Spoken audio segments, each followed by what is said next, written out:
ਕਰਮ ਸਨਮਾਨ ਜੋਗ। ਜੁਗੋ ਜੁਗ ਅਟਲ ਤਖਤ ਚਬਰ ਦੇ ਮਾਲਕ। ਧੰਨ ਧੰਨ ਸਾਹਿਬ ਸ੍ਰੀ ਗੁਰੂ ਗ੍ਰੰਥ ਸਾਹਿਬ ਜੀ ਮਹਾਰਾਜ ਜੀ ਦੀ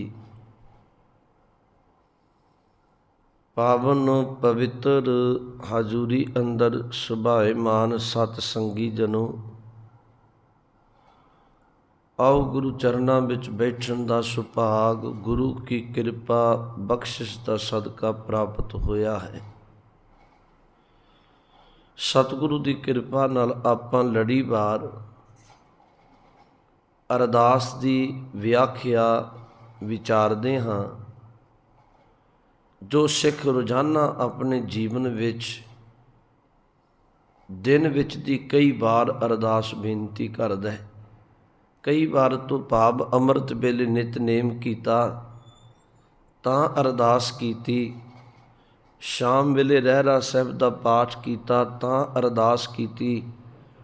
ਗੁਰੂ ਦਰਬਾਰ ਵਿੱਚ ਆ ਕੇ ਜਦੋਂ ਗੁਰੂ ਘਰ ਦੀ ਮਰਿਆਦਾ ਵੇਖਦੇ ਹਾਂ ਤੇ ਇੱਥੇ ਵੀ ਅੰਮ੍ਰਿਤ ਵੇਲੇ ਦੀਵਾਨ ਸਜਣੇ ਨਿਤਨੇਮ ਤੋਂ ਬਾਅਦ ਅੰਮ੍ਰਿਤ ਬਾਣੀ ਦੇ ਨਿਤਨੇਮ ਤੋਂ ਬਾਅਦ ਅਰਦਾਸ ਬੇਨਤੀ, ਸ਼ਾਮਾਂ ਢਲਦਿਆਂ ਰਹਿਰਾਸ ਸਾਹਿਬ ਦੇ ਪਾਠ ਤੋਂ ਬਾਅਦ ਫਿਰ ਬੇਨਤੀ, ਇੱਥੋਂ ਤੱਕ ਗੁਰੂ ਗ੍ਰੰਥ ਸਾਹਿਬ ਜੀ ਦੇ ਸੁਖਾਸਨ ਦੀ ਸੇਵਾ ਕਰਕੇ ਸੱਚਖੰਡ ਵਿਖੇ ਬਿਰਾਜਮਾਨ ਕਰਨ ਤੇ ਸਿੱਖ ਫਿਰ ਭਾਵਨਾ ਨਾਲ ਅਰਦਾਸ ਕਰਦਾ ਹੈ। ਇਸੇ ਅਰਦਾਸ ਦੀ ਵਿਆਖਿਆ ਆਪਾਂ ਕਰਦੇ ਪਏ ਹਾਂ ਤੇ ਵਿਚਾਰਦੇ ਇਹ ਪਏ ਸਾਂ ਕਿ ਪੰਜਾਂ ਤਖਤਾਂ ਸਰਬੱਤ ਗੁਰਦੁਆਰੇ ਗੁਰਧਾਮਾਂ ਜੀ ਕਾ ਧਿਆਨ ਧਰ ਬੋਲੋ ਜੀ ਵਾਹਿਗੁਰੂ। ਪੰਜ ਤਖਤਾਂ ਨੂੰ ਆਪਾਂ ਵੱਖ-ਵੱਖ ਇੱਕ ਦਿਨ ਕਰਕੇ ਵਿਚਾਰਿਆ। ਗੁਰਦੁਆਰਿਆਂ ਦੀ ਵਿਚਾਰ ਆਪਾਂ ਗੁਰਧਾਮਾਂ ਦਾ ਧਿਆਨ ਧਾਰਿਆ ਤੇ ਥੋੜ੍ਹਾ ਜਿਹਾ ਗੁਰਦੁਆਰੇ ਨਾਲ ਹੀ ਸੰਬੰਧਿਤ ਅੱਜ ਫਿਰ ਆਪਾਂ ਵਿਚਾਰਨਾ। ਇੱਕ ਵਾਰ ਗੁਰੂ ਬਖਸ਼ੀ ਫਤਿਹ ਬੁਲਾਓ, ਆਖੋ ਜੀ ਵਾਹਿਗੁਰੂ ਜੀ ਕਾ ਖਾਲਸਾ ਵਾਹਿਗੁਰੂ ਜੀ ਕੀ ਫਤਿਹ। ਆਪਾਂ ਵਿਚਾਰਿਆ ਸੀ ਕਿ ਗੁਰਦੁਆਰਾ ਸਾਹਿਬ ਅੰਦਰ ਸਤਿਗੁਰੂ ਜੀ ਦੇ ਪ੍ਰਕਾਸ਼ ਨੇ, ਸੰਗਤ ਹੈ, ਫਿਰ ਨਗਾਰਾ ਹੈ, ਗੁਰੂ ਕੇ ਲੰਗਰ ਤੇ ਨਿਸ਼ਾਨ ਸਾਹਿਬ ਨੇ। ਤੇ ਅੱਗੇ ਇਹ ਵਿਚਾਰਿਆ ਸੀ ਕਿ ਗੁਰਦੁਆਰੇ ਵਿੱਚ ਪਹਿਲ ਗੁਰਦੁਆਰੇ ਨੂੰ ਧਰਮਸ਼ਾਲਾ ਕਹਿੰਦੇ ਰਹੇ। ਛੋਟੀ ਸੰਗਤ, ਵੱਡੀ ਸੰਗਤ ਤੇ ਪੱਕੀ ਸੰਗਤ ਕਹਿ ਕੇ ਪੁਕਾਰਦੇ ਰਹੇ। ਗੁਰੂ ਧਾਮਾਂ ਦੀ ਸਿੱਖ ਸੇਵਾ ਸੰਭਾਲ ਕਰਦਾ ਹੈ। ਪਰ ਅੱਜ ਆਪਾਂ ਇੱਕ ਵਿਸ਼ਾ ਜਿਹੜਾ ਰੋਜ਼ਾਨਾ ਗੁਰਦੁਆਰਾ ਸਾਹਿਬ ਆ ਕੇ ਗੁਰੂ ਚਰਨਾਂ 'ਚ ਕਰਦੇ ਹਾਂ, ਉਹ ਕਰਦੇ ਹਾਂ ਜੀ ਹੱਥ ਜੋੜ ਕੇ ਨਮਸਕਾਰ। ਇਹ ਵੀ ਗੁਰਦੁਆਰੇ ਨਾਲ ਹੀ ਸੰਬੰਧਿਤ ਹੈ, ਗੁਰੂ ਦੇ ਨਾਲ ਸੰਬੰਧਿਤ। ਜਦੋਂ ਆਪਾਂ ਗੁਰੂ ਦਰਬਾਰ ਵਿੱਚ ਆਉਂਦੇ ਹਾਂ ਤੇ ਹਰ ਸਿੱਖ ਭਾਵਨਾ ਨਾਲ ਹੱਥ ਜੋੜ ਕੇ ਤੇ ਨਮਸਕਾਰ ਕਰਦਾ ਹੈ।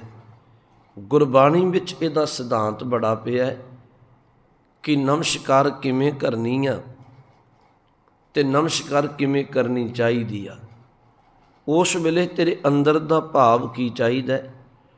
ਉਂਝ ਇੱਕ ਗੁਰਮੁਖ ਵਿਦਵਾਨ ਮੱਥਾ ਟੇਕਣ ਦਾ ਜਦੋਂ ਭਾਵ ਦੱਸਦਾ ਹੈ, ਉਹ ਕਹਿੰਦੇ ਮੱਥਾ ਟੇਕਣ ਦੇ ਭਾਵ ਨਾਲ ਮਨੁੱਖੀ ਬਿਰਤੀ ਵਿੱਚ ਮਨੁੱਖ ਅੰਦਰ 3 ਬਿਰਤੀਆਂ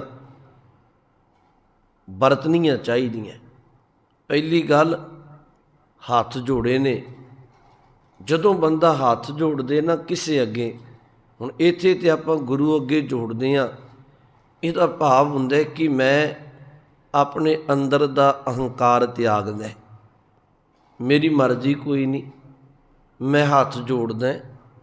ਦੂਜੀ ਗੱਲ, ਇਹਦੇ ਵਿੱਚੋਂ ਨਿਕਲਦਾ ਨਿਮਰਤਾ ਦਾ ਭਾਵ। ਪਹਿਲੀ ਗੱਲ, ਹੱਥ ਜੋੜ ਕੇ ਆਪਣੇ ਅੰਦਰ ਦਾ ਅਹੰਕਾਰ ਤਿਆਗਣਾ। ਦੂਜੀ ਗੱਲ, ਗੁਰੂ ਨੂੰ ਨਮਸਕਾਰ ਕਰਦਿਆਂ ਤੇ ਜਦੋਂ ਸੀਸ ਝੁਕਾਉਣਾ ਤੇ ਫਿਰ ਨਿਮਰਤਾ ਦਾ ਇਹ ਸੂਚਕ ਹੈ, ਨਿਮਰਤਾ ਦਾ ਧਾਰਨੀ।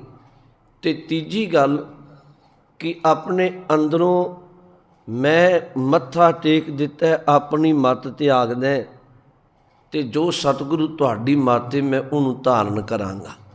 ਇਹਦੇ ਮੈਂ ਸਿੱਖ ਸੌਖੇ ਦੇ ਅਰਥ ਕੀਤੇ ਜੋ ਭਾਵ ਨੇ।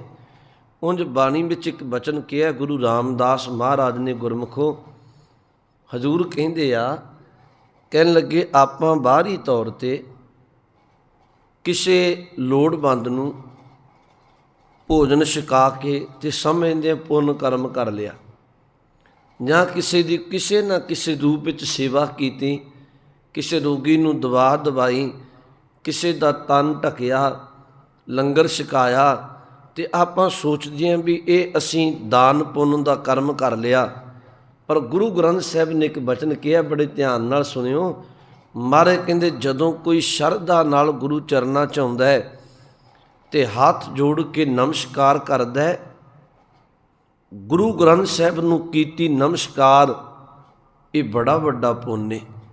ਤੇ ਨਾਲ ਇੱਕ ਬਚਨ ਵਰਤਿਆ, ਜਿਹੜਾ ਡੰਡੌਤ ਨਮਸਕਾਰ ਕਰਦਾ ਹੈ, ਡੰਡੇ ਬੱਤ ਲੰਮੇ। ਡੰਡੌਤ ਦਾ ਅਰਥ ਉਂਝ ਕੇਵਲ ਬਾਹਰੀ ਸਰੀਰ ਦੀ ਮੁਦਰਾ ਨਹੀਂ ਵੀ ਬਾਹਰੋਂ ਸਰੀਰ ਲੰਮਾ ਪਾ ਲਿਆ। ਡੰਡੌਤ ਦਾ ਅਰਥ ਜਿਹੜਾ ਸੱਚਮੁੱਚ ਅੰਦਰੋਂ ਬਿਲਕੁਲ ਝੁਕ ਕੇ ਆਪਣਾ ਆਪ ਤਿਆਗ ਕੇ ਗੁਰੂ ਚਰਨਾਂ ਵਿੱਚ ਕਰਦਾ ਨਮਸਕਾਰ। ਗੁਰੂ ਰਾਮਦਾਸ ਜੀ ਕਹਿਣ ਲੱਗੇ ਬੜਾ ਵੱਡਾ ਪੁੰਨ ਹੈ, ਇਹ ਪੁੰਨ ਕਰਮ ਹੈ। ਸ਼ਬਦ ਬਾਣੀ 'ਚ ਪੜ੍ਹਦੇ ਹੋ, ਮਹਾਰਾਜ ਕਹਿਣਗੇ ਕਾਮ ਕ੍ਰੋਧ ਨਗਰ ਬਹੁ ਭਰਿਆ, ਮਿਲ ਸਾਧੂ ਖੰਡਲ ਖੰਡਾ ਹੈ, ਪੂਰਬ ਲਿਖਤ ਲਿਖੇ ਗੁਰ ਪਾਇਆ, ਮਨ ਹਰ ਲਿਵ ਮੰਡਲ ਮੰਡਾ ਹੈ। ਹੁਣ ਅਗਲੇ ਬਚਨ ਆ ਗਏ, ਕਰ ਸਾਧੂ ਅੰਜੁਲੀ ਪੁੰਨ ਵੱਡਾ ਹੈ। ਇੱਕ ਤੇ ਗੁਰੂ ਸਾਹਮਣੇ ਆ ਕੇ ਹੱਥ ਜੋੜ ਕੇ ਅੰਜਲੀ ਕਰਕੇ ਨਮਸਕਾਰ ਕਰਨੀ, ਬੜਾ ਵੱਡਾ ਪੁੰਨ ਹੈ। ਕਰ ਸਾਧੂ ਅੰਜਲੀ ਪੁੰਨ ਵੱਡਾ ਹੈ। ਤੇ ਅੱਗੇ ਕਿਹਾ ਕਰ ਡੰਡੌਤ ਪੁੰਨ ਵੱਡਾ ਹੈ। ਗੁਰਮੁਖੋ ਡੰਡੌਤ ਦੇ ਉਂਝ ਅਰਥ ਨੇ ਡੰਡੇ ਵੱਤ ਲੰਮਾ ਪੈਣਾ, ਪਰ ਇਹਦੇ ਗੁਰਮੁਖ ਵਿਦਵਾਨ ਕਹਿੰਦੇ ਆ ਡੰਡੌਤ ਦਾ ਭਾਵ ਹੈ ਵੀ ਕੋਈ ਬੰਦਾ ਆਪਣੇ ਅੰਤਰ ਆਤਮੇ ਤੋਂ ਝੁਕ ਜਾਣਾ। ਵੇਖੋ ਬਾਣੀ 'ਚ ਬੜਾ ਵੱਖਰਾ ਉਪਦੇਸ਼ ਹੈ ਤੇ ਮਹਾਰਾਜ ਨੇ ਗੂੜ ਗਿਆਨ ਦੀ ਗੱਲ, ਅੰਤਰੀਵ ਦੀ ਗੱਲ ਪਹਿਲਾਂ ਕੀਤੀ। ਡੰਡੌਤ ਦਾ ਭਾਵ ਇਹ ਨਹੀਂ ਵੀ ਇਕੱਲਾ ਸਰੀਰ ਤੇ ਡੰਡੇ ਵੱਤ ਲੰਮਾ ਪਾ ਲਿਆ, ਪਰ ਅੰਤਰ ਆਤਮੇ ਤੋਂ ਆਪਣਾ ਆਪ ਗੁਰੂ ਨੂੰ ਸਮਰਪਣ ਨਹੀਂ ਕੀਤਾ। ਕਰ ਡੰਡੌਤ ਪੁੰਨ ਵੱਡਾ ਹੈ। ਡੰਡੌਤ ਦਾ ਭਾਵ ਹੈ ਕਿ ਅੰਦਰੋਂ ਆਪਣੇ ਆਪ ਨੂੰ ਝੁਕਾ ਲੈਣਾ, ਆਪਣਾ ਆਪ ਸਮਰਪਣ ਕਰ ਦੇਣਾ ਤੇ ਗੁਰੂ ਦੀ ਮੱਤ, ਗੁਰੂ ਦਾ ਉਪਦੇਸ਼ ਧਾਰਨ ਕਰ ਲੈਣਾ। ਗੁਰਮੁਖੋ ਬਾਣੀ ਵਿੱਚ ਇੱਕ ਬਚਨ ਹੁੰਦਾ ਹੈ, ਵੇਖੋ ਸਤਿਗੁਰੂ ਕਹਿੰਦੇ ਝੁਕਦਾ ਤੇ ਕਈ ਵਾਰੀ ਸ਼ਿਕਾਰੀ ਵੀ ਆ। ਬਚਨ ਵੇਖੋ ਕੈਸਾ ਵਰਤਿਆ, ਬਲਕਿ ਸ਼ਿਕਾਰੀ ਤਾਂ ਕਰਕੇ ਨਹੀਂ ਝੁਕਦਾ ਵੀ ਮੈਂ ਕਿਸੇ ਮਿਰਗ ਨੂੰ, ਹਿਰਨ ਨੂੰ ਨਮਸਕਾਰ ਕਰਦੇ ਹਾਂ, ਉਹ ਤਾਂ ਝੁਕਦਾ ਵੀ ਇਹਨੂੰ ਭੁਲੇਖਾ ਪੈ ਜਾਏ ਵੀ ਇਹ ਤੇ ਬੰਦਾ ਬਿਲਕੁਲ ਚੁੱਪ ਚਪੀਤਾ ਇੱਥੇ ਬੈਠਾ, ਇਹਨੇ ਮੈਨੂੰ ਕੀ ਕਰਨਾ, ਪਰ ਉਹ ਝੁਕ ਕੇ ਨਿਸ਼ਾਨਾ ਮਾਰਦਾ। ਮਹਾਰਾਜ ਨੇ ਬਾਣੀ 'ਚ ਇੱਕ ਬਚਨ ਕਿਹਾ, ਕਹਿਣ ਲੱਗੇ ਇਸੇ ਤਰ੍ਹਾਂ ਅਪਰਾਧੀ ਬੰਦਾ ਕਈ ਵਾਰੀ ਧਰਮੀ ਬੰਦੇ ਨਾਲੋਂ ਵੱਧ ਝੁਕਦਾ ਹੈ। ਧਰਮੀ ਤੇ ਨਿਮਰਤਾ ਨਾਲ ਨਮਸਕਾਰ ਕਰਦਾ, ਅਪਰਾਧੀ ਨੇ ਪਾਪ ਕਰਨਾ ਹੁੰਦਾ ਹੈ ਤੇ ਅਪਰਾਧ ਕਰਨਾ ਹੁੰਦਾ ਹੈ। ਕਈ ਵਾਰੀ ਅਪਰਾਧੀ ਬੰਦਾ ਕਿਸੇ ਨੂੰ ਭਰੋਸੇ ਵਿੱਚ ਲਿਆਉਣ ਦੇ ਲਈ ਬਾਰ-ਬਾਰ ਝੁਕੇਗਾ, ਪਰ ਜਦੋਂ ਉਹ ਸਾਹਮਣਾ ਬੰਦਾ ਭਰੋਸਾ ਕਰ ਲੇ ਤੇ ਬਾਅਦ ਵਿੱਚ ਉਹਨੂੰ ਠੋਕਰ ਮਾਰਦਾ। ਬਾਣੀ 'ਚ ਇਹ ਵੀ ਕਿਹਾ, ਕਹਿਣ ਲੱਗੇ ਅਪਰਾਧੀ ਦੂਣਾ ਨਿਵੈ ਜੋ ਹਨਤਾ ਮਿਰਗਾਹੇ, ਸੀਸ ਨਵਾਏ ਕਿਆ ਥੀਐ ਜਾਂ ਹਿਰਦੈ ਕਸੁੱਧੇ ਜਾਹੇ। ਵੇਖੋ ਬਾਣੀ ਦਾ ਇਹ ਉਪਦੇਸ਼ ਹੈ ਸਾਨੂੰ। ਮਹਾਰਾਜ ਕਹਿੰਦੇ ਭਾਈ ਅਪਰਾਧੀ ਦੂਣਾ ਨਿਭਦਾ ਤੇ ਕੱਲਾ ਸਿਰ ਨਿਭਾਇਆ ਕੀ ਕਰੇਗਾ ਜੇ ਤੇਰੇ ਹਿਰਦੇ ਵਿੱਚ ਕਸੁੱਧ ਹੈ, ਭਾਵ ਹਿਰਦੇ ਵਿੱਚ ਖੋਟ ਪਿਆ ਹੈ ਤੇ ਬਾਹਰੋਂ ਤੂੰ ਸੀਸ ਝੁਕਾ ਰਿਹਾ ਹੈ। ਤੇ ਯਾਦ ਰੱਖੀ ਹਿਰਦੇ 'ਚ ਖੋਟ ਹੈ ਤੇ ਫਿਰ ਇਹ ਗੁਰੂ ਦਰ ਪ੍ਰਵਾਨ ਨਹੀਂ ਹੋਏਗਾ। ਤਾਂ ਹੀ ਬਾਣੀ ਨੇ ਕੁਛ ਗੱਲਾਂ ਕਹੀਆਂ ਗੁਰਮੁਖੋ, ਇਹਨੂੰ ਜ਼ਰੂਰ ਗੁਰਮਤਿ ਨੂੰ ਧਿਆਨ ਵਿੱਚ ਰੱਖੋ। ਸਤਿਗੁਰੂ ਨੇ ਬਾਣੀ ਵਿੱਚ ਕਿਹਾ, ਕਹਿਣ ਲੱਗੇ ਇੱਕ ਉਹ ਨੇ ਅੰਦਰੋਂ ਝੂਠੇ ਪੈਜ ਬਾਹਰ ਦੁਨੀਆ ਅੰਦਰ ਫੈਲ, ਅੰਦਰੋਂ ਝੂਠੇ ਨੇ, ਬਾਹਰੋਂ ਪੈਜ ਆਪਣੀ ਪੱਤ ਬਣਾਉਂਦੇ ਫਿਰਦੇ ਨੇ। ਤੇ ਸੱਚ ਜਾਣੋ ਇਹੋ ਜਿਹੇ ਪੁਰਖ ਦੁਨੀਆ ਵਿੱਚ ਸਫਲ ਕੋਈ ਨਹੀਂ। ਮਹਾਰਾਜ ਕਹਿਣ ਲੱਗੇ ਵਕਤੀ ਤੌਰ 'ਤੇ ਭਾਵੇਂ ਬਾਹਰੋਂ ਆਪਣੀ ਪੱਤ ਬਣਾਉਂਦੇ ਫਿਰਦੇ ਨੇ, ਜੇ ਅੰਦਰ ਝੂਠ ਕੂੜੇ ਤੇ ਮਹਾਰਾਜ ਕਹਿਣ ਲੱਗੇ ਪਰਮਾਤਮਾ ਦੀ ਨਜ਼ਰ ਵਿੱਚ ਪ੍ਰਵਾਨ ਕੋਈ ਨਹੀਂ।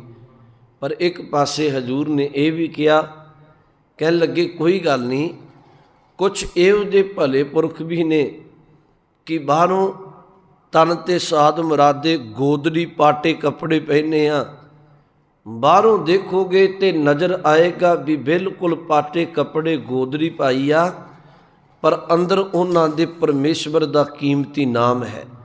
ਮਾਰੇ ਕਹਿਣ ਲੱਗੇ ਜਿਹੜੇ ਅੰਦਰੋਂ ਰੱਬੀ ਭਗਤੀ ਬੰਦਗੀ ਵਿੱਚ ਜੁੜੇ ਆ, ਬਾਹਰੋਂ ਭਾਵੇਂ ਸਾਧ ਮੁਰਾਦੇ ਜਾਂ ਗੋਦੜੀ ਪਾਟੇ ਕੱਪੜੇ ਪਾਏ ਨੇ, ਪ੍ਰਵਾਨ ਉਹ ਹੈ ਵੀ ਜਿਨ੍ਹਾਂ ਦੇ ਅੰਦਰ ਪਰਮੇਸ਼ਵਰ ਦਾ ਨਾਮ ਹੋਵੇ। ਬਾਣੀ 'ਚ ਇੱਕ ਬਚਨ ਆਉਂਦਾ, ਜਿਨ ਪੱਟ ਅੰਦਰ। ਇੱਥੇ ਜੀ ਪੱਟ ਦਾ ਉਂਝ ਅੱਖਰੀ ਅਰਥ ਹੁੰਦਾ ਰੇਸ਼ਮ ਕੱਪੜਾ। ਇਹਦਾ ਭਾਵ ਲਾਂਗੇ ਜਿਨ੍ਹਾਂ ਅੰਦਰ ਪਰਮੇਸ਼ਵਰ ਦਾ ਕੀਮਤੀ ਨਾਮ ਰੇਸ਼ਮ ਦੀ ਤਰ੍ਹਾਂ ਅੰਦਰ ਹੈ। ਜਿਵੇਂ ਰੇਸ਼ਮ ਕੱਪੜਾ ਮੁਲਾਇਮ ਕੀਮਤੀ ਹੈ ਤੇ ਪਰਮਾਤਮਾ ਦਾ ਨਾਮ ਬੜਾ ਕੀਮਤੀ ਹੈ।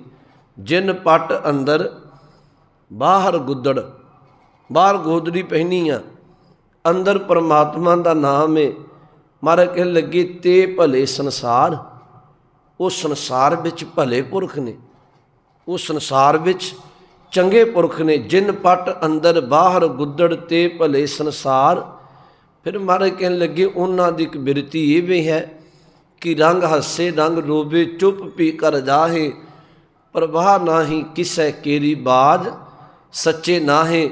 ਕਹਿਣ ਲੱਗੇ ਉਹ ਆਪਣੀ ਮੌਜ ਵਿੱਚ ਜਾਂ ਪਰਮਾਤਮਾ ਦੇ ਨਾਮ ਵਿੱਚ ਭਿੱਜੇ ਰੰਗ ਵਿੱਚ ਹੱਸਦੇ ਆ, ਕਦੀ ਮੌਜ ਵਿੱਚ ਰੰਗ ਵਿੱਚ ਵੈਰਾਗੀ ਹੋ ਜਾਂਦੇ ਆ, ਕਦੀ ਬਿਲਕੁਲ ਚੁੱਪ ਧਾਰਨ ਕਰਕੇ ਤੇ ਰੱਬ ਦੇ ਸ਼ੁਕਰ ਵਿੱਚ ਜੁੜਦੇ ਆ। ਖੈਰ ਮੈਂ ਜਿਹੜੀ ਬੇਨਤੀ ਕਹਿ ਰਹੀ ਹਾਂ, ਮੱਥਾ ਟੇਕਣ ਦਾ ਭਾਵ ਗੁਰਦੁਆਰੇ ਆਪਾਂ ਆਉਣੇ ਆ ਤੇ ਸ਼ਰਧਾ ਨਾਲ ਗੁਰੂ ਨੂੰ ਸੀਸ ਝੁਕਾਉਣੇ ਆ। ਗੁਰੂ ਇਹ ਕਹਿੰਦੇ ਵੀ ਮੱਥਾ ਟੇਕਣ ਦਾ ਭਾਵ ਇਹ ਹੈ ਵੀ ਤੂੰ ਆਪਣਾ ਆਪ ਸਮਰਪਣ ਕਰ ਰਿਹਾ ਹੈ, ਅਹੰਕਾਰ ਤਿਆਗ ਰਿਹਾ ਤੇ ਨਿਮਰਤਾ ਦਾ ਧਾਰਨੀ। ਵੇਖੋ ਸਤਿਗੁਰੂ ਨੇ ਇਹ ਵੀ ਕਿਹਾ ਵੀ ਜੇ ਸਲਾਮ ਕੀਤੀ ਤੇ ਗੁਰੂ ਦੇ ਕਹੇ ਬਚਨ ਨੂੰ ਦਿੱਤਾ ਜਵਾਬ, ਤਾਂ ਮੈਨੂੰ ਖਿਮਾ ਕਰਿਓ, ਬਾਣੀ ਕਹਿੰਦੀ ਸਲਾਮ ਦਾ ਕੋਈ ਬਹੁਤਾ ਲਾਹਾ ਨਹੀਂ, ਜਵਾਬ ਤੇ ਝੂਠਾ ਹੈ ਹੀ। ਸ਼ਬਦ ਵਰਤਿਆ ਸਲਾਮ ਜਵਾਬ ਦੋਵੇਂ ਕਰੇ। ਮਹਾਰਾਜ ਕਹਿਣ ਲੱਗੇ ਕਈ ਵਾਰੀ ਗੁਰੂ ਕੋਈ ਬਚਨ ਕਹੇ ਤੇ ਗੁਰੂ ਦਾ ਬਚਨ ਵੀ ਕਮਾਉਂਦਾ ਨਹੀਂ, ਬਾਹਰੀ ਤੌਰ 'ਤੇ ਸਲਾਮ ਵੀ ਕਰਦਾ, ਦੋਨੋਂ ਕਰਮ ਕਰਦਾ, ਸਲਾਮ ਜਵਾਬ ਦੋਵੇਂ ਕਰੇ। ਇੱਥੇ ਟਿੱਪੀ ਲੱਗੀ, ਮੁੰਡੋ ਕੁੱਥਾ ਜਾਏ, ਨਾਨਕ ਦੋਵੇਂ ਕੂੜੀਆਂ ਥਾਏ ਨਾ ਕਾਈ ਪਾਏ। ਮਹਾਰਾਜ ਕਹਿਣ ਲੱਗੇ ਦੋਨੋਂ ਗੱਲਾਂ ਕੂੜੀਆਂ ਨੇ। ਗੁਰਮੁਖੋ ਇੱਕ ਵਿਦਵਾਨ ਪੁਰਖ ਨੇ, ਆਪਾਂ ਕਹਿੰਦੇ ਆ ਨਾ ਵੀ ਗੁਰੂ ਦਾ ਪੱਲਾ ਪਕੜੋ, ਤੇ ਸਿੱਖ ਜਦੋਂ ਮੱਥਾ ਟੇਕ ਕੇ ਅਰਦਾਸ ਬੇਨਤੀ ਕਰਦਾ ਇਹਦਾ ਭਾਵ ਤੇ ਇਹੀ ਹੈ ਜੇ ਕਿ ਅੰਤਰਾਤਮੇ ਤੋਂ ਝੁਕੇ ਕਿ ਸਤਿਗੁਰੂ ਮੈਂ ਤੇਰਾ ਪੱਲਾ ਪਕੜਿਆ। ਪਰ ਉਂਝ ਆਪਾਂ ਇੱਕ ਸ਼ਬਦ ਵੀ ਪੜ੍ਹਦੇ ਹਾਂ ਤੇ ਖਾਸ ਕਰਕੇ ਇਹ ਸ਼ਬਦ ਪੜ੍ਹਦੇ ਹਾਂ ਜਦੋਂ ਆਨੰਦ ਕਾਰਜ ਹੁੰਦਾ।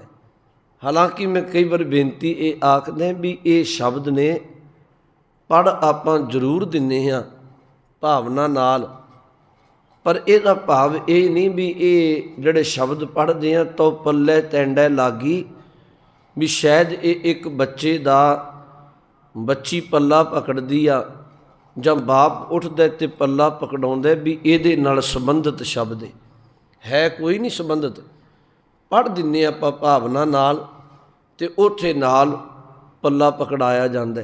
ਸ਼ਬਦ ਆਰੰਭ ਹੁੰਦਾ ਉਸਤਤ ਨਿੰਦਾ ਨਾਨਕ ਜੀ, ਮੈਂ ਹੱਬ ਵੰਝਾਈ ਛੋੜਿਆ, ਹੱਬ ਕਿਜ ਤਿਆਗੀ, ਹੱਬੇ ਸਾਕ ਕੁੜਾਵੇ, ਡਿੱਠੇ ਤੋਂ ਪੱਲੇ ਤੈਂਡੇ ਲਾਗੀ। ਹੁਣ ਇਹਦੇ ਅਰਥ ਕੀ ਨੇ? ਚਲੋ ਇੱਕ ਸ਼ਬਦ ਆਪਾਂ ਧਿਆਨ 'ਚ ਰੱਖਦੇ ਹਾਂ, ਪੱਲਾ। ਉਂਝ ਤੇ ਇਹਦਾ ਅਰਥ ਹੈ ਵੀ ਹੇ ਸਤਿਗੁਰੂ, ਮੈਂ ਆਪਣੇ ਜੀਵਨ ਵਿੱਚੋਂ ਝੂਠੀ ਉਸਤਤ ਤੇ ਈਰਖਾ ਵਸ ਪੈ ਕੇ ਨਿੰਦਿਆ, क्योंकि बहुत बारी उस्तत निकलती है, खुशामद निकलेगी तुहाडे हिरस लालच विचों, ते बंदा ईरखा वस पै के बड़े बारी निंदिया करदा है। ये रोग ने जी। महाराज कहंदे उस्तत निंदा नानक जी, मैं हब वंझाई छोड़िया, मैं निंदिया ते उस्तत नूं त्यागिया। हब किज त्यागी, हब्बे साक कूड़ावे डिठे। ते जिन्ने साक ने ना बाहरी तौर ते रिश्ते नाते, मैनू ये पता लग गया सतगुरु तेरे चरनां विचों कि ये रिश्ते कूड़े ने, झूठे ने, वक्ती ने। हब्बे साक कूड़ावे डिठे, तो पल्लै तैंडे लागी। ते तां करके मैं रिश्तियां नातियां विच इन्ना भरोसा ना रख के, हे सतगुरु मैं तेरा पल्ला पकड़दी पई हां। जीव इस्त्री कह रही है गुरु नूं। ते वेखो मैं बेनती करां, जे ये नाल संबंधित हुंदा फिर तो उत्थे ते रिश्ता जुड़दा पिया पति पत्नी दा। इहदा भाव की हो गया, शब्द पढ़ दिंदे आ पर उत्थे ते समझाया गया है कि मैं अंदरों उस्तत ते निंदिया त्याग के, झूठे रिश्तियां दी मोह ममता त्याग के ते सतगुरु परमात्मा मैं तेरा पल्ला पकड़िया। मैं जिहड़ी बेनती कहन लग्या, सब पल्ले का अर्थ किया उस गुरमुख ने, विद्वान ने, कि तो पल्लै तैंडे लागी की है। वो कहंदे पल्ला हुंदा है जिमींदार कोल।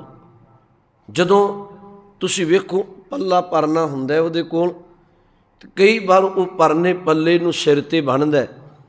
वो कहंदा भी लोड़ पए ते कई बारी लक नाल बन के ते पिछे हल खिंचदा जदों कोई ओड़ा कढ़ना होवे। कई बारी पल्ले नूं लक नाल बन्नदा। कई बार जे तन नूं मिट्टी लगी होवे ना, ते जमींदारां दा आम सुभाਅ है भी वो परना लैके पल्ले नाल मिट्टी झाड़ लैनी। कई बारी उसे पल्ले नाल पानी पुण के पी लेना खेत बन्निया च, ते कई बारी वही पल्ला धरती ते भुंजे विछा के ते उपर विश्राम करना। वो गुरमुख कहंदा है पल्ला मिट्टी झाड़दा है, सिर ते बन्नदा है, लक नाल बन्नदा है, भुंजे विछा के सौंदा है।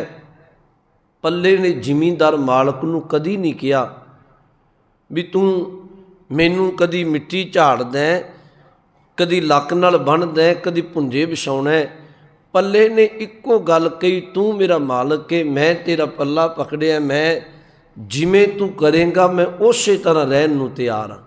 तो ये विद्वान अर्थ करदियां कहंदा है गुरु दा पल्ला पकड़न दा भाव ये है, गुरु नूं नमस्कार करन दा भाव ये है कि जो गुरु कहंदा है उन्होंने सत बचन कह के कमा लेना। हुजत नहीं करनी, अपनी मर्जी नहीं करनी। राती मैं बेनती करके आया समागम ते शहीदां दी याद में जुड़े सन कि शहीद कौन है। भाई गुरदास साहब ने एक बचन किया ना, कहन लगे मुर्दा होए मुरीद। आ मुरीद की परिभाषा है, ना गली होवना, साबर सिदक शहीद भरम पौ खूबना। कहने मुरीद वो हुंदा है, मुरीद का भाव मुरशद नाल प्रेम रखन वाला वो हुंदा है जिहड़ा अपने अंदरों मुर्दा बन जाए। हुण भाई गुरदास साहब ने मुर्दा शब्द क्यों वरत्या? क्योंकि मुर्दा कदी अपनी मर्जी नहीं करता। मारे कहन लगे सिख वो जिहड़ा कदी अपनी मर्जी नहीं करता। मुर्दा होए मुरीद ना गली होवना। गल्लां नाल कोई बंदा कहे कि मैं गुरु दा बड़ा सिख वां, भाई गुरदास साहब कहन लगे नहीं, पहला मुर्दा बन, भाव गुरु के बचन नूं सत बचन कह के कमा, ते फिर तेरे अंदर बिरती आवे साबर सिदक शहीद भरम भौ खूबना। तेरे अंदर सबर होवे, संतोख होवे, तेरे अंदर सिदक दी बिरती होवे, ते भरम ते भै तेरे अंदर होवे ना। सबर ते सिदक होवे ते गुरु ते होवे अकीदा। ते महाराज कहन लगे कोई मुरीद ते शहीद बनदा। गुरमुखों गुरु ग्रंथ साहब ने एक बचन किया है, महाराज कहंदे धर्म कमाउंदा ही वो बंदा है जिहड़ा संतोखी बिरती दा मालक है। एक बचन आउंदा है बाणी अंदर, सेव कीती संतोखी ਜਿਨੀ ਸੱਚੋ ਸੱਚ ਧਿਆਇਆ। ਅਸਲ ਵਿੱਚ ਸੰਤੋਖੀ ਬਿਰਤੀ ਦਾ ਬੰਦਾ ਕਿਰਤਕਾਰ ਵਿੱਚੋਂ ਰੱਬ ਜੋ ਦਾਤ ਦਏ ਤੇ ਉਸ ਮਾਲਕ ਦੀ ਦਾਤ ਲੈ ਕੇ ਦਾਤਾਰ ਦਾ ਸ਼ੁਕਰ ਕਰਦਾ, ਸੰਤੋਖੀ ਕਰਦਾ। ਲੋਭੀ ਬੰਦਾ ਹੈ ਨਾ ਜਿਹੜਾ, ਉਹਨੂੰ ਜਿੰਨਾ ਰੱਬ ਦਈ ਜਾਏ ਉਹ ਦਿੱਤੇ ਨੂੰ ਕੋਲ ਸਾਂਭ ਲੈਂਦਾ, ਉਹਦਾ ਸ਼ੁਕਰ ਕੋਈ ਨਹੀਂ, ਤੇ ਜੋ ਕੋਲ ਨਹੀਂ ਤੇ ਉਹਦਾ ਦਿਨ ਰਾਤ ਉਲਾਂਭਾ ਦਿੰਦਾ। ਹਾਲਾਂਕਿ ਬਾਣੀ ਨੇ ਸਾਨੂੰ ਸਮਝਾਇਆ, ਇੱਕ ਬਚਨ ਆਉਂਦਾ ਗੁਰੂ ਗ੍ਰੰਥ ਸਾਹਿਬ ਦੀ ਬਾਣੀ ਅੰਦਰ, ਮਹਾਰਾਜ ਕਹਿੰਦੇ ਰੱਬ ਨੇ ਤੈਨੂੰ 10 ਵਸਤੂਆਂ ਦਿੱਤੀਆਂ ਹੋਣ ਤੇ 10 ਦਾ ਤੂੰ ਕਦੀ ਸ਼ੁਕਰ ਨਹੀਂ ਕਰਦਾ, ਇੱਕ ਤੈਨੂੰ ਮਿਲੇ ਨਾ ਉਹਦੇ ਤੂੰ ਉਲਾਂਭੇ ਦਿੰਦਾ। ਤੇ ਗੁਰੂ ਅਰਜਨ ਸਾਹਿਬ ਕਹਿੰਦੇ ਜੇ 10 ਦਿੱਤੀਆਂ ਰੱਬ ਉਹ ਵੀ ਖੋਹ ਲਏ, ਇੱਕ ਮੰਗਦਾ ਰੱਬ ਉਹ ਵੀ ਨਾ ਦਏ, ਫਿਰ ਤੂੰ ਦੱਸ ਰੱਬ ਦਾ ਕੀ ਵਿਗਾੜ ਲਏਗਾ, ਕੀ ਕਰ ਲਏਗਾ। ਤੇ ਨਾਲ ਕਿਹਾ ਭਾਈ ਜਿਸ ਮਾਲਕ ਅੱਗੇ ਜ਼ੋਰ ਕੋਈ ਨਹੀਂ ਚੱਲਦਾ ਉਹਨੂੰ ਹੱਥ ਜੋੜ ਕੇ ਸ਼ਰਧਾ ਨਾਲ ਹੀ ਨਮਸਕਾਰ ਕਰ। ਸ਼ਬਦ ਬਾਣੀ ਦਾ ਕਹਿਣ ਲੱਗੇ 10 ਵਸਤੂ ਲੈ ਪਾਛੈ ਪਾਵੈ, ਏਕ ਵਸਤ ਕਾਰਨ ਵਿਖੋਟ ਗਵਾਵੈ। ਏਕ ਭੀ ਨਾ ਦੇ 10 ਭੀ ਹਿਰ ਲੈ ਤੋ ਮੂੜਾ, ਕਹੋ ਕਹਾਂ ਕਰੇ ਜਿਸ ਠਾਕੁਰ ਸੋ ਨਾਹੀ ਚਾਰਾ, ਤਾ ਕਉ ਕੀਜੈ ਸਦ ਨਮਸਕਾਰਾ। ਮੈਂ ਬੇਨਤੀ ਕਹਿ ਰਿਹਾ, ਸੇਵ ਕੀਤੀ ਸੰਤੋਖਈ, ਜਿਨੀ ਸੱਚੋ ਸੱਚ ਧਿਆਇਆ। ਸੰਤੋਖੀ ਬੰਦਾ ਧਰਮੀ ਹੁੰਦਾ ਤੇ ਧਰਮੀ ਬੰਦਾ ਉਸ ਸੱਚੇ ਪਰਮੇਸ਼ਵਰ ਨੂੰ ਧਿਆਉਂਦਾ। ਇੱਥੇ ਬਸ ਨਹੀਂ, ਮਹਾਰਾਜ ਕਹਿੰਦੇ ਓਨੀ ਮੰਦੈ ਪੈਰ ਨਾ ਰੱਖਿਓ, ਕਰ ਸੋਕ੍ਰਿਤ ਧਰਮ ਕਮਾਇਆ। ਆਹ ਧਰਮੀ ਦੀ ਪਰਿਭਾਸ਼ਾ ਹੈ। ਕਹਿਣ ਲੱਗੇ ਉਹ ਮੰਦੇ ਰਾਹ 'ਤੇ ਕਦੀ ਆਪਣੇ ਕਦਮ ਨਹੀਂ ਰੱਖਦਾ, ਮਾੜਾ ਕਰਮ ਨਹੀਂ ਕਰਦਾ। ਓਨੀ ਮੰਦੇ ਪੈਰ ਨਾ ਰੱਖਿਓ, ਕਰ ਸੋਕ੍ਰਿਤ ਧਰਮ ਕਮਾਇਆ। ਤੇ ਅਗਲਾ ਬਚਨ ਕਿਹਾ ਓਨੀ ਦੁਨੀਆ ਤੋੜੇ ਬੰਧਨਾ, ਅੰਨ ਪਾਣੀ ਥੋੜਾ ਖਾਇਆ। ਜਿਹੜਾ ਧਰਮੀ ਪੁਰਖ ਹੈ ਉਹ ਦੁਨੀਆ ਦੇ ਬੰਧਨ ਨਹੀਂ ਵੇਖਦਾ। ਦੁਨੀਆ ਦੇ ਬੰਧਨ ਦਾ ਭਾਵ ਉਹ ਗੁਰੂ ਦੇ ਮਾਰਗ 'ਤੇ ਤੁਰਦਾ। ਉਹ ਇਹ ਨਹੀਂ ਵੇਖਦਾ ਵੀ ਲੋਕ ਕੀ ਕਹਿਣਗੇ, ਉਹ ਇਹ ਵੇਖਦਾ ਵੀ ਮੇਰਾ ਗੁਰੂ ਕੀ ਕਹਿੰਦਾ ਹੈ। ਇਹ ਬੜੀ ਧਿਆਨ ਨਾਲ ਅੱਜ ਜਿਹੜਾ ਸੰਸਾਰ ਹੈ ਨਾ ਜੀ, ਆਪਣੀ ਖੁਸ਼ੀ ਗਮੀ ਦੇ ਕਾਰਜ ਕਰਦਾ ਤੇ ਅੱਧੇ ਤੇ ਇਸੇ ਗੱਲ 'ਤੇ ਖਲੋਤੇ ਨੇ ਵੀ ਲੋਕ ਕੀ ਕਹਿਣਗੇ, ਸਾਡੇ ਸਾਖ ਸੰਬੰਧੀ ਕੀ ਕਹਿਣਗੇ। ਮੈਨੂੰ ਖਿਮਾ ਕਰਿਓ, ਕਈ ਵਾਰੀ ਉਹ ਗੁਰੂ ਦੀ ਗੱਲ ਨੂੰ, ਗੁਰੂ ਦੇ ਬਚਨ ਨੂੰ ਤੇ ਤਲਾਂਜਲੀ ਦੇ ਦਿੰਦੇ ਆ ਤੇ ਝੂਠੇ ਰਿਸ਼ਤੇਦਾਰ ਸਾਕ ਸੰਬੰਧੀਆਂ ਦੀ ਗੱਲ ਮੰਨਣ ਦੇ ਲਈ ਕਰਮ ਮਾੜਾ ਕਰਦੇ ਨੇ। ਪਰ ਕਹਿੰਦੇ ਧਰਮੀ ਬੰਦਾ ਇਹੋ ਜਿਹਾ ਨਹੀਂ। ਧਰਮੀ ਦੀ ਬਿਰਤੀ ਉਹਨੀ ਦੁਨੀਆ ਤੋੜੇ ਬੰਧਨਾ, ਉਹ ਦੁਨੀਆ ਦੇ ਬੰਧਨ ਵਿੱਚ ਨਹੀਂ ਪੈਂਦਾ। ਅੰਨ ਪਾਣੀ ਥੋੜਾ ਖਾਇਆ, ਅੱਗੇ ਕਿਹਾ ਤੂੰ ਬਖਸ਼ੀਸ਼ੀ ਅਗਲਾ, ਨਿਤ ਦੇਵੇ ਚੜ੍ਹੇ ਸਵਾਇਆ, ਵਡਿਆਈ ਵੱਡਾ ਪਾਇਆ। ਉਹ ਤੇ ਪਰਮੇਸ਼ਵਰ ਦੀ ਵਡਿਆਈ ਕਰਦਾ ਹੈ ਤੇ ਉਸ ਮਾਲਕ ਦੇ ਨਾਮ ਨੂੰ ਜਪ ਕੇ ਤੇ ਉਸ ਪਰਮੇਸ਼ਵਰ ਪਰਮਾਤਮਾ ਵੱਡੇ ਨੂੰ ਪਾਉਂਦਾ। ਮੈਂ ਜਿਹੜੀ ਬੇਨਤੀ ਤੁਹਾਨੂੰ ਕਹਿ ਰਿਹਾ, ਗੁਰਮੁਖੋ ਗੁਰੂ ਚਰਨਾਂ 'ਚ ਆਉਣਾ, ਗੁਰਦੁਆਰੇ ਅੰਦਰ ਤੇ ਮੱਥਾ ਟੇਕਣਾ, ਇਹ ਇੱਕ ਕੇਵਲ ਬਾਹਰੀ ਮੁਦਰਾ ਨਹੀਂ ਵੀ ਸਰੀਰ ਝੁਕਾ ਲੈਣਾ। ਮੁਦਰਾ ਤੋਂ ਭਾਵ ਇਹ ਨਹੀਂ ਵੀ ਇਕੱਲੀ ਹਰਕਤ ਕਰ ਲੈਣੀ ਸਰੀਰ ਦੀ। ਅਸਲ ਵਿੱਚ ਇਹਦੇ 3 ਭਾਵ ਨੇ। ਆਪਣੇ ਅੰਦਰ ਦਾ ਅਹੰਕਾਰ ਤਿਆਗਣਾ। ਜਿਸ ਬੰਦੇ ਨੇ ਹੱਥ ਹੀ ਜੋੜ ਦਿੱਤੇ ਫਿਰ ਉਹਦਾ ਹੁੰਦਾ ਵੀ ਮੈਂ ਆਪਣੀ ਅਹੰਕਾਰ ਛੱਡਿਆ। ਦੂਜਾ ਇਹਦਾ ਭਾਵ ਨਿਮਰਤਾ ਦਾ ਧਾਰਨੀ ਹੋਣਾ। ਤੇ ਤੀਜਾ ਇਹਦਾ ਭਾਵ ਹੈ ਕਿ ਸਤਿਗੁਰੂ ਮੈਂ ਮੱਥਾ ਟੇਕ ਦਿੱਤਾ, ਮੈਂ ਆਪਣੀ ਮੱਤ ਛੱਡਦਾ ਤੇ ਮੈਂ ਤੇਰੀ ਮੱਤ ਧਾਰਨ ਕਰਦਾ। ਆਪਣੀ ਮੱਤ ਨਹੀਂ ਮੈਂ ਵਰਤਦਾ। ਇਹ ਮੱਥਾ ਟੇਕਣ ਦਾ ਪੂਰਨ ਤੌਰ 'ਤੇ ਭਾਵ ਹੈ। ਤੇ ਭਗਤ ਫਰੀਦ ਸਾਹਿਬ ਨੇ ਤਾਂ ਹੀ ਬਾਣੀ ਵਿੱਚ ਕੁਝ ਬਚਨ ਕਹੇ ਨੇ। ਇੱਕ ਬਚਨ ਤੇ ਉਹਨਾਂ ਕਿਹਾ, ਕਹਿਣ ਲੱਗੇ ਜੋ ਸਿਰ ਸਾਈਂ ਨਾ ਨਿਭੈ, ਸੋ ਸਿਰ ਕੀਜੈ ਕਾਏ, ਕੁੰਨੇ ਹੇਠ ਜਲਾਈਐ ਬਾਲਣ ਸੰਧੈ ਥਾਏ। ਕਹਿਣ ਲੱਗੇ ਜਿਹੜਾ ਸਿਰ ਖੁਦਾ ਦੇ ਅੱਗੇ ਝੁਕਦਾ ਨਹੀਂ, ਉਹ ਕਿਸੇ ਕੰਮ ਦਾ ਨਹੀਂ, ਕਿੰਨਾ ਚੰਗਾ ਹੋਵੇ। ਇਹ ਜਿਹਨੂੰ ਅਗਨ ਭੇਟ ਕਰ ਦਿਓ, ਘੱਟੋ ਘੱਟ ਪ੍ਰਸ਼ਾਦ ਪਾਣੀ ਭੱਠੀ ਵਿੱਚ ਬਲੇਗਾ ਤੇ ਕੁਝ ਪਕਵਾਨ ਤੇ ਤਿਆਰ ਹੋਏਗਾ। ਕਹਿਣ ਦਾ ਭਾਵ ਤੇ ਇਹ ਹੈ ਕਿ ਹੇ ਭਾਈ, ਜਿਹੜਾ ਸਿਰ ਖੁਦਾ ਅੱਗੇ, ਪਰਮਾਤਮਾ ਅੱਗੇ ਝੁਕਦਾ ਨਹੀਂ, ਉਹ ਸਿਰ ਕਿਸੇ ਕੰਮ ਦਾ ਨਹੀਂ। ਭਾਵ ਤੇਰਾ ਸੀਸ ਝੁਕਣਾ ਚਾਹੀਦਾ, ਤੇ ਸੀਸ ਝੁਕੇਗਾ, ਤੇਰੇ ਅੰਦਰ ਗੁਰੂ ਕੀ ਮੱਤ ਆਏਗੀ, ਤੂੰ ਆਪਣਾ ਅਹੰਕਾਰ ਭਾਵ ਤਿਆਗੇਂਗਾ ਤੇ ਤੈਨੂੰ ਨਿਰੰਕਾਰ ਖੁਦਾ ਦੇ ਘਰ ਦੀ ਸਮਝ ਆਏਗੀ।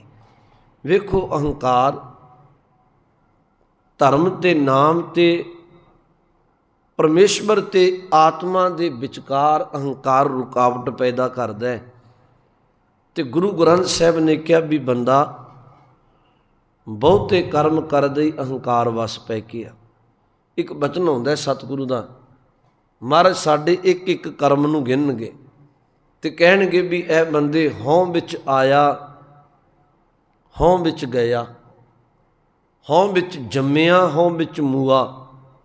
ਗੁਰੂ ਨਾਨਕ ਸਾਹਿਬ ਦੇ ਬਚਨ ਨੇ, ਕਹਿੰਦੇ ਤੂੰ ਅਹੰਕਾਰ ਕਰਕੇ ਆਇਆ, ਅਹੰਕਾਰ ਵਿੱਚ ਚਲਿਆ ਗਿਆ, ਅਹੰਕਾਰ ਵਿੱਚ ਜੰਮਿਆ ਤੇ ਅਹੰਕਾਰ 'ਚ ਹੀ ਮਰ ਗਿਆ। ਹਉ ਵਿੱਚ ਜੰਮਿਆ, ਹਉ ਵਿੱਚ ਮੂਆ। ਫਿਰ ਕਹਿੰਦੇ ਹਉ ਵਿੱਚ ਦਿੱਤਾ, ਹਉ ਵਿੱਚ ਲਿਆ।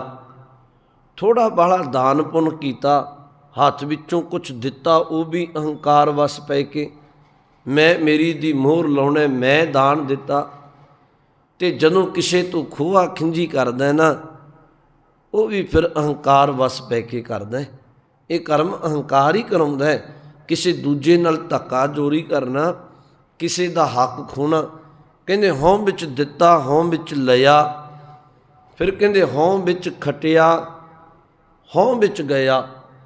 ਜਦੋਂ ਤੈਨੂੰ ਕੁਛ ਪ੍ਰਾਪਤ ਹੋ ਜਾਏ, ਖੱਟ ਲਵੇਂ, ਕੁਛ ਪ੍ਰਾਪਤ ਕਰੇ, ਫਿਰ ਅਹੰਕਾਰੀ ਹੋ ਕੇ ਆਖਦਾ ਇਹ ਮੈਂ ਕੀਤਾ, ਇਹ ਮੇਰੀ ਮਿਹਨਤ।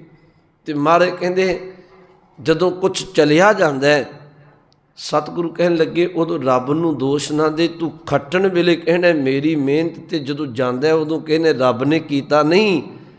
ਮਹਾਰਾਜ ਕਹਿਣ ਲੱਗੇ ਉੱਥੇ ਵੀ ਤੇਰੇ ਅਹੰਕਾਰ ਦੀ ਕਰਮ ਨੇ। ਅਹੰਕਾਰੀ ਬੰਦਾ ਕਈ ਵਾਰੀ ਇਹੋ ਜਿਹਾ ਕਰਮ ਕਰ ਬਹਿੰਦਾ ਕਿ ਉਹਦਾ ਫਲ ਬੜਾ ਔਖਾ ਭੁਗਤਦਾ। ਸਭ ਕੁਝ ਅਹੰਕਾਰ ਵਿੱਚ ਖਟਿਆ ਹੋਇਆ ਵਿਅਰਥ ਚਲਿਆ ਜਾਂਦਾ। ਹਉ ਵਿੱਚ ਖਟਿਆ, ਹਉ ਵਿੱਚ ਗਿਆ। ਤੇ ਗੁਰੂ ਗ੍ਰੰਥ ਸਾਹਿਬ ਤੇ ਇੱਥੋਂ ਤੱਕ ਕਹਿਣਗੇ, ਕਹਿੰਦੇ ਜਦੋਂ ਤੂੰ ਆਖਣਾ ਨਾ ਵੀ ਮੇਰੇ ਵਰਗਾ ਸਿਆਣਾ ਕੋਈ ਨਹੀਂ, ਤੇ ਇਹ ਗੱਲ ਯਾਦ ਰੱਖ, ਤੂੰ ਨਹੀਂ ਬੋਲਦਾ, ਤੇਰੇ ਅੰਦਰ ਦਾ ਹੰਕਾਰ ਬੋਲਦਾ। ਮਹਾਰਾਜ ਕਹਿੰਦੇ ਹਉ ਵਿੱਚ ਸਚਿਆਰ, ਕੂੜਿਆਰ।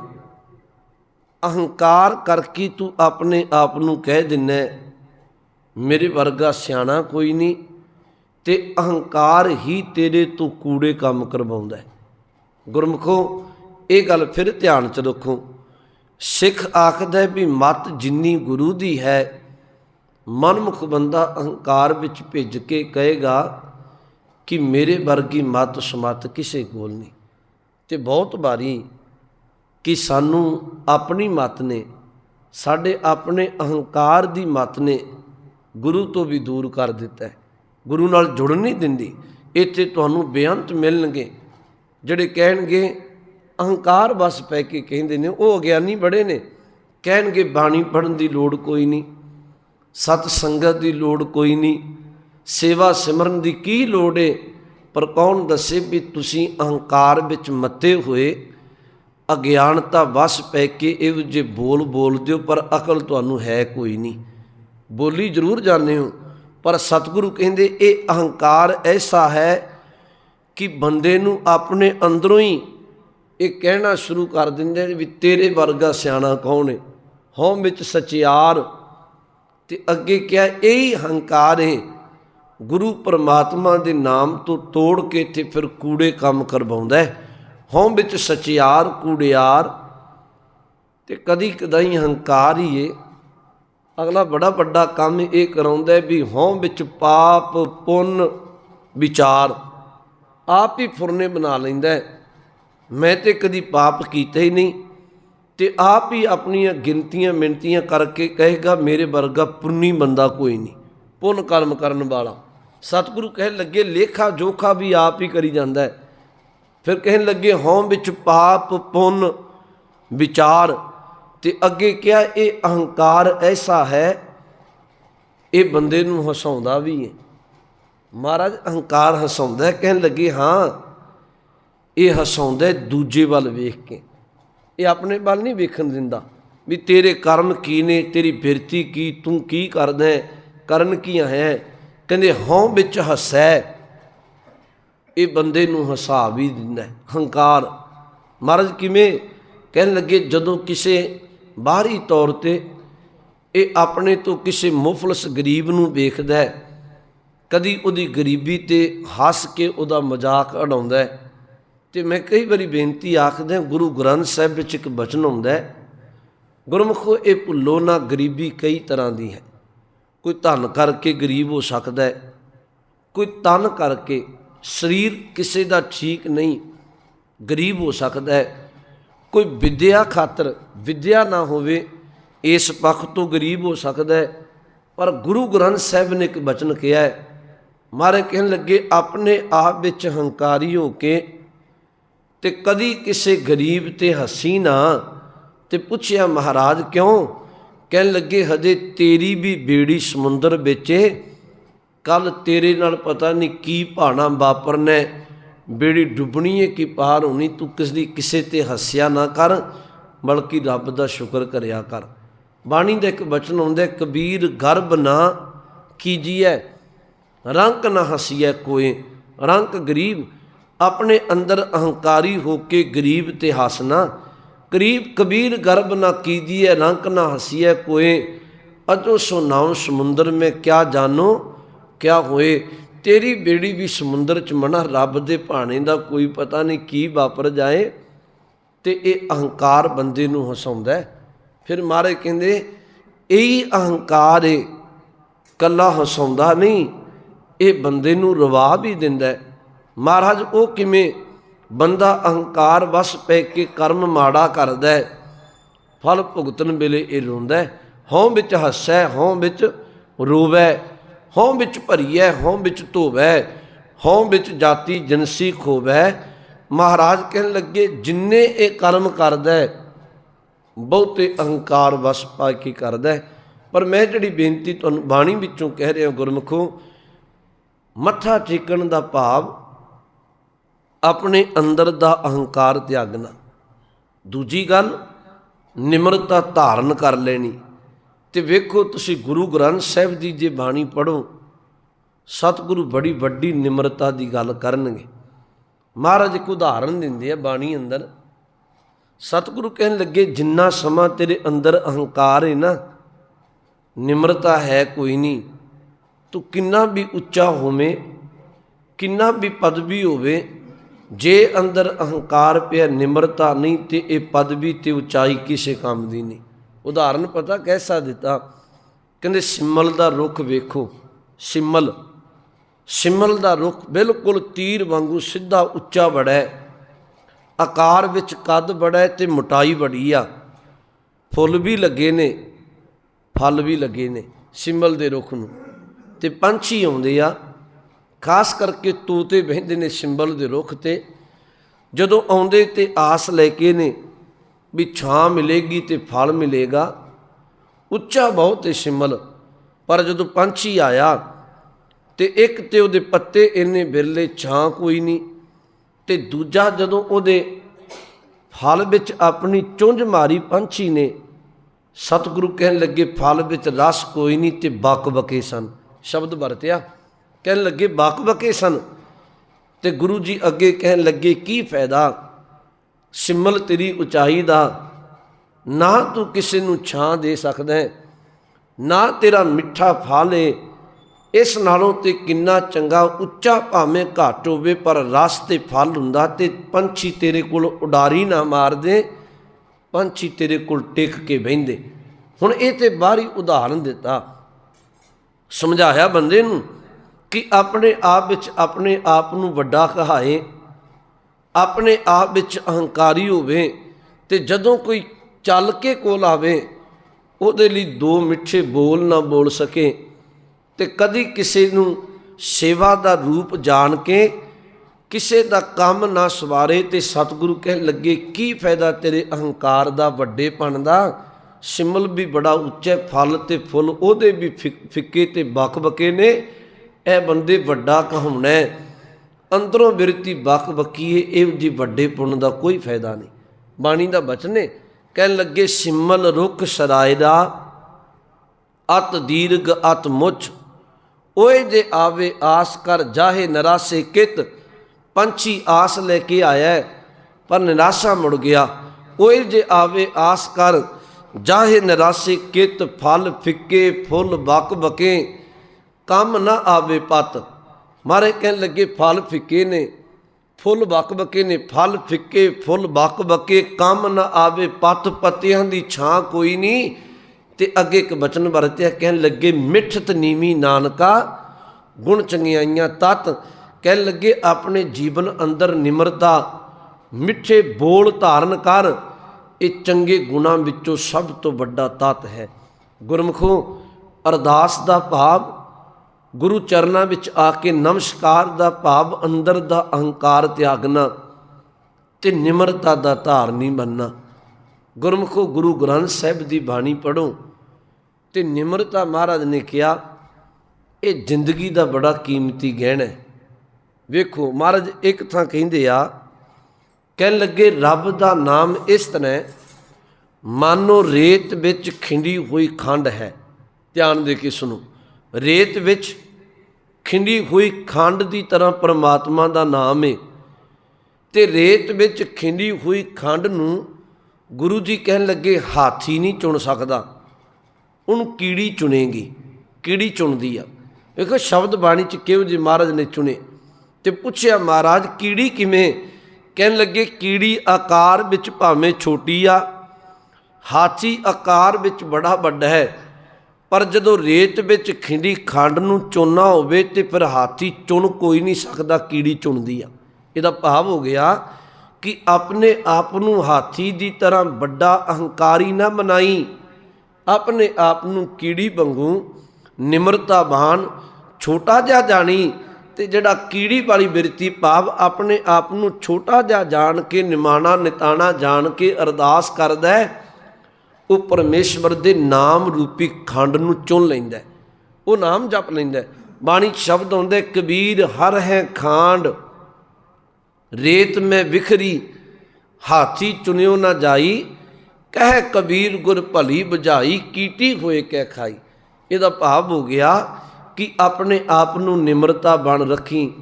ਨਿਮਰਤਾ ਵਾਲਾ ਬੰਦਾ ਹੀ ਸੱਚ ਜਾਣੋ ਗੁਣਾਂ ਦਾ ਧਾਰਨੀ ਬਣਦਾ। ਨਿਮਰਤਾ ਵਾਲਾ ਬੰਦਾ ਹੀ ਆਪਣੇ ਜੀਵਨ ਦੇ ਅੰਦਰ ਪਰਮਾਤਮਾ ਦੀ ਭਗਤੀ ਤੇ ਨਾਮ ਦੀ ਕਮਾਈ ਕਰਦਾ। ਤੇ ਗੁਰੂ ਗ੍ਰੰਥ ਸਾਹਿਬ ਦੀ ਬਾਣੀ ਵਿੱਚ ਤਾਂ ਸਤਿਗੁਰੂ ਨੇ 4 ਸ਼ਬਦ ਵੀ ਕਹੇ ਨੇ। ਵੇਖੋ ਉਂਝ ਭਾਵੇਂ ਇਤਿਹਾਸ ਵੀ ਬਾਤ ਲਓ ਤੇ ਜਿੰਨੀ ਨਿਮਰਤਾ ਗੁਰੂ ਦੇ ਜੀਵਨ ਵਿੱਚੋਂ ਮਿਲਦੀ ਆ, ਉਨੀ ਨਿਮਰਤਾ ਲੱਭਣੀ ਬੜੀ ਮੁਸ਼ਕਲ ਹੈ। ਵੇਖੋ ਗੁਰੂ ਅਮਰਦਾਸ ਸੱਚੇ ਪਾਤਸ਼ਾਹ ਮਹਾਰਾਜ ਦੀਨ ਦੁਨੀਆ ਦੇ ਮਾਲਕ ਨੇ, ਗੋਇੰਦਵਾਲ ਸਾਹਿਬ ਤਖਤ ਤੇ ਬੈਠੇ ਆ ਤੇ ਗੁਰੂ ਅੰਗਦ ਸਾਹਿਬ ਦਾ ਸੁਪੁੱਤਰ ਭਾਈ ਦਾਤੂ ਆਉਂਦਾ। ਆਇਆ ਉਹ ਈਰਖਾ ਵਸ, ਕਿਸ ਕਾਰਨ ਕਿ ਇਹ ਗੁਰਤਾ ਗੱਦੀ ਸਾਨੂੰ ਨਹੀਂ ਮਿਲੀ, ਇਹ ਗੁਰੂ ਅਮਰਦਾਸ ਜੀ ਨੂੰ ਮਿਲ ਗਈ।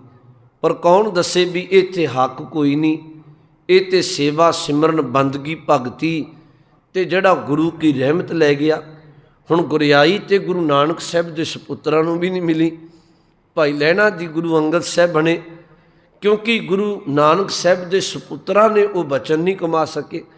ਹੁਣ ਗੁਰੂ ਅਮਰਦਾਸ ਮਹਾਰਾਜ ਤਖਤ ਤੇ ਸੁਭਾਏਮਾਨ ਨੇ ਤੇ ਈਰਖਾ ਵਸ ਕ੍ਰੋਧ ਧੋ ਕੇ ਦਾਤੂ ਆਇਆ ਤੇ ਸਤਿਗੁਰੂ ਦੀ ਆਰਬਲਾ ਆਪ ਜੀ ਨੂੰ ਪਤਾ ਹੈ ਵੀ 60 ਸਾਲ ਦੀ ਉਮਰ ਵਿੱਚ ਤੇ ਸੇਵਾ 'ਚ ਆਏ ਸਨ।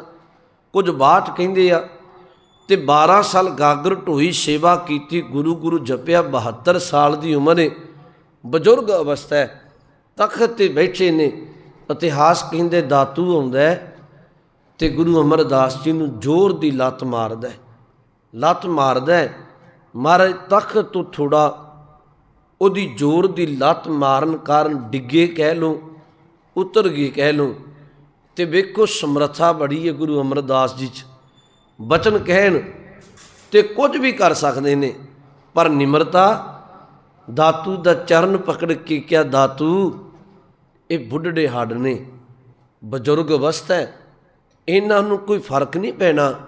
ਲਿਆ ਮੈਂ ਤੇਰਾ ਚਰਨ ਘੁੱਟ ਦਿਆਂ, ਤੇਰੇ ਕੋਮਲ ਚਰਨ ਨੇ ਤੇ ਤੈਨੂੰ ਸੱਟ ਲੱਗੀ ਹੋਏਗੀ, ਤੂੰ ਬੁੱਢੇ ਹੱਡ ਨੂੰ ਠੋਕਰ ਮਾਰੀ ਆ। ਕਿੰਨੀ ਵੱਡੀ ਨਿਮਰਤ ਹੈ। ਗੁਰੂ ਸਮਰੱਥ ਹੈ, ਜੋ ਬਚਨ ਜ਼ੁਬਾਨ ਤੋਂ ਕਹੇ ਟਲੇ ਕੋਈ ਨਾ।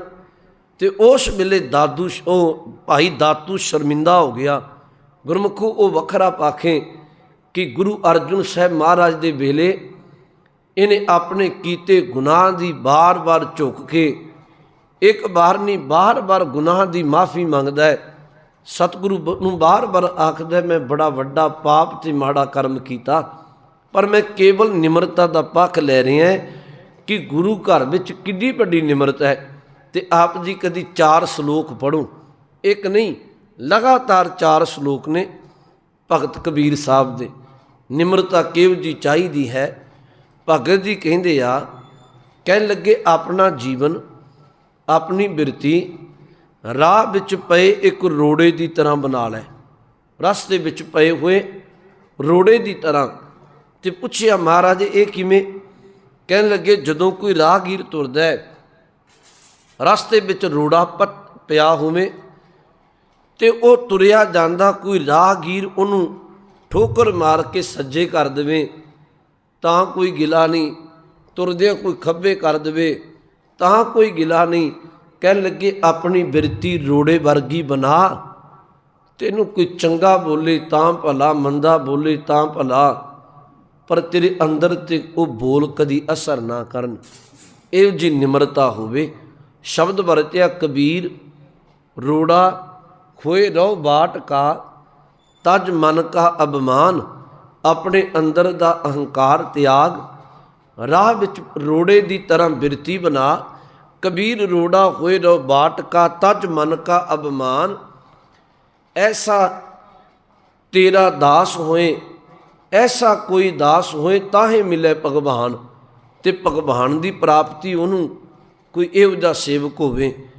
ਫਿਰ ਬਾਣੀ ਨੇ ਆਪ ਹੀ ਕਿਹਾ, ਭਗਤ ਜੀ ਕਹਿਣ ਲੱਗੇ, ਨਹੀਂ ਰੋੜਾ ਠੀਕ ਨਹੀਂ।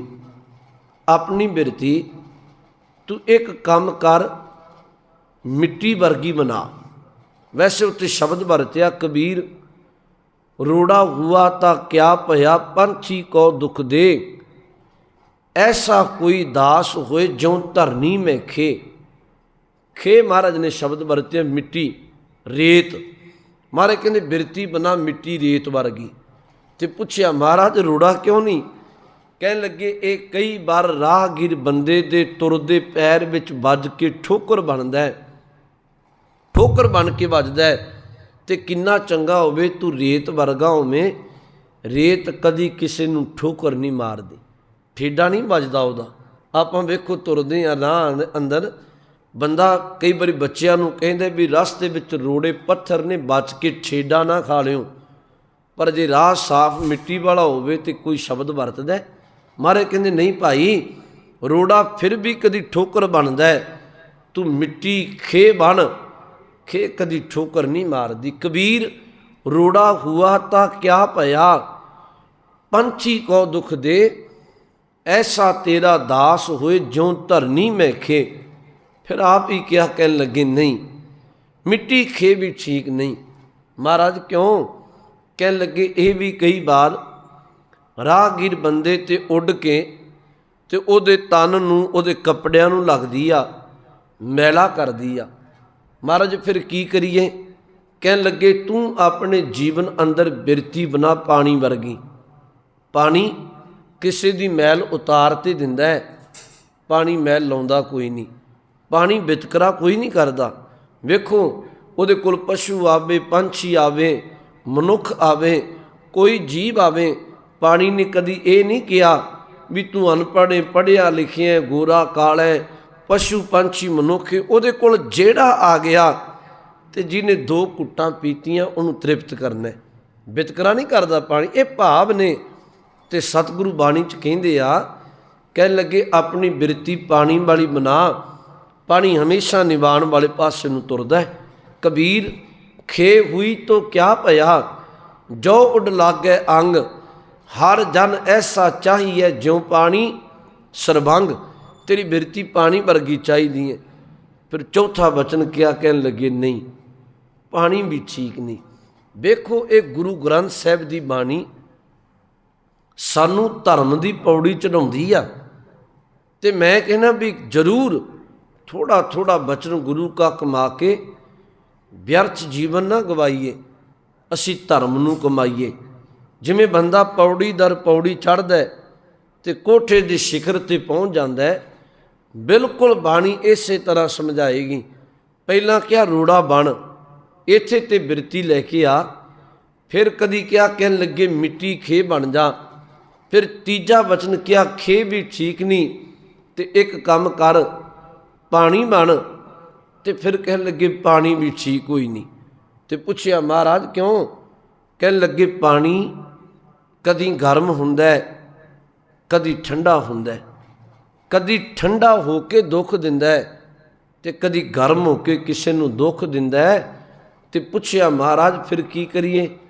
कहन लगे एक काम कर, तू परमात्मा दा नाम जप जप के गुरु दे रस्ते ते तुर के ते तू परमात्मा दा रूप हो जा।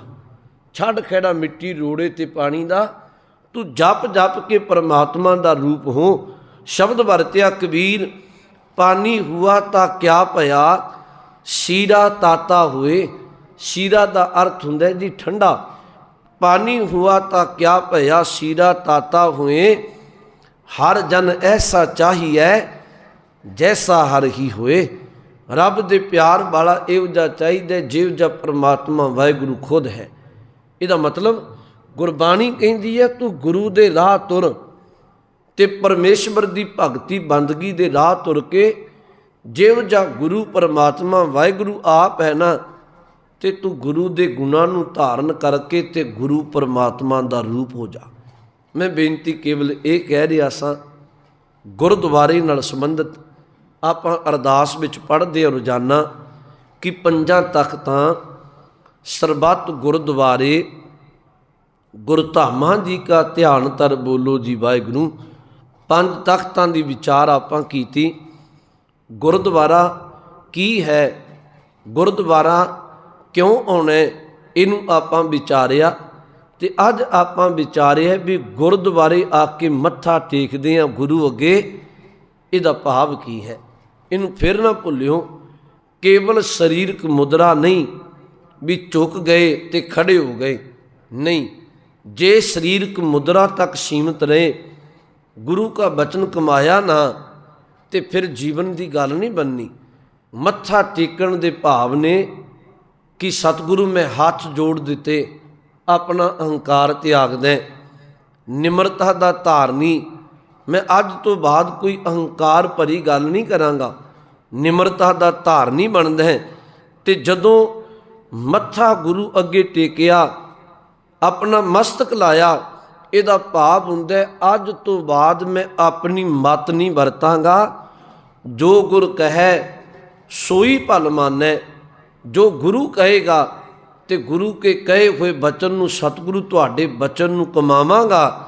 ते जदों सिख शरधा नाल गुरु का बचन कमाए ते फिर किरपा वरतदी आ, फिर जीवन सफल हुंदा है। ये मत्था टेकण दा भाव है। सतगुरु किरपा करे गुरमुखो, असी गुरु चरनां दी टेक लईए, गुरु आशे दे मुताबक अपना जीवन जीईए। वेखो आपां रोज़ाना इत्थे बैठ के धर्म की विचार करते हैं, तो जरूर थोड़ा थोड़ा कमाई का रूप धार। मैं तुहानू ही नहीं कह रहा, मैं अपने आप नूं भी कहना भी आपां थोड़ा थोड़ा गुरु के बचन नूं कमाउंदे जाइए, बाणी पढ़ीए, नितनेमी बनीए। औगण सब नूं पता है आपो अपने, मेरे विच की गुण ने की औगण ने, ते गुरु नूं सारियां दे पता है। ते इस कारण जिहड़े अपने औगण ने ना, थोड़ा थोड़ा उन्होंने त्यागीए, गुनाह दे धारनी होईए। फिर ये जिहड़ा साडा जीवन है, ये फिर लोक सुखीए पर लोक सुहेले। नानक हर प्रभ आपे मेले, इस जीवन ने सफल हो जाना है। ਅੱਜ ਇੰਨੀਆਂ ਕੋ ਬੇਨਤੀਆਂ ਪ੍ਰਵਾਨ ਕਰਿਓ। ਭੁੱਲਾਂ ਦੀ ਖਿਮਾ ਬਖਸ਼ਣਾ ਜੀ। ਕੱਲ੍ਹ ਰੋਜ਼ ਆਪਾਂ ਅੱਗੇ ਵਿਚਾਰਾਂਗੇ।